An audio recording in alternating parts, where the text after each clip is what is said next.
Have you ever pondered on the question, who is the architect of modern economics?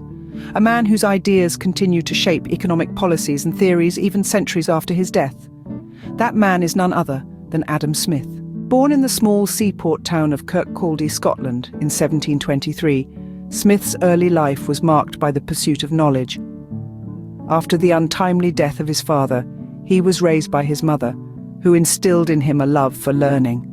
This love led him to the University of Glasgow at the tender age of 14, where he was introduced to the ideas of free speech and liberty, principles that would later shape his economic theories. After graduating from Glasgow, Smith won a scholarship to study at Balliol College, Oxford for 6 years. However, his time at Oxford was not as fruitful as his time at Glasgow. Smith found the teaching inferior and the curriculum outdated. This experience at Oxford would later influence his views on education and its relation to the economy. Returning to Scotland, Smith began delivering public lectures in Edinburgh. It was during this time that he met David Hume, a fellow philosopher who would become a lifelong friend and significant influence on his work. Smith's first major work, The Theory of Moral Sentiments, was published in 1759. This book, while not directly about economics, laid the groundwork for his later work by exploring the nature of human morality and sympathy. It proposed that our moral judgments stem from our ability to empathize with others, a theory that would later influence his economic ideas about the role of self-interest in market transactions. In 1776, Smith published his magnum opus, The Wealth of Nations. This book, often considered the first modern work of economics, argued for free trade, market competition, and the invisible hand theory.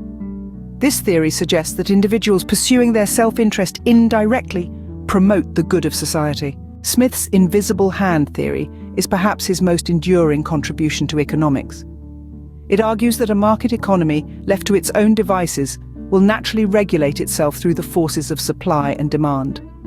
This idea has been central to the development of free market capitalism and continues to influence economic policy today. Smith spent the remaining years of his life in Edinburgh, where he continued to write and revise his works until his death in 1790.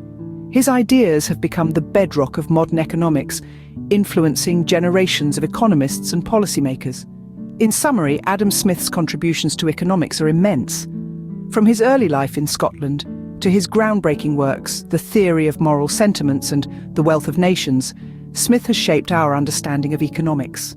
His ideas on free trade, market competition, and the invisible hand theory continue to influence economic theory and policy today. Indeed, Adam Smith's legacy lives on in every transaction, every economic policy, and every market fluctuation.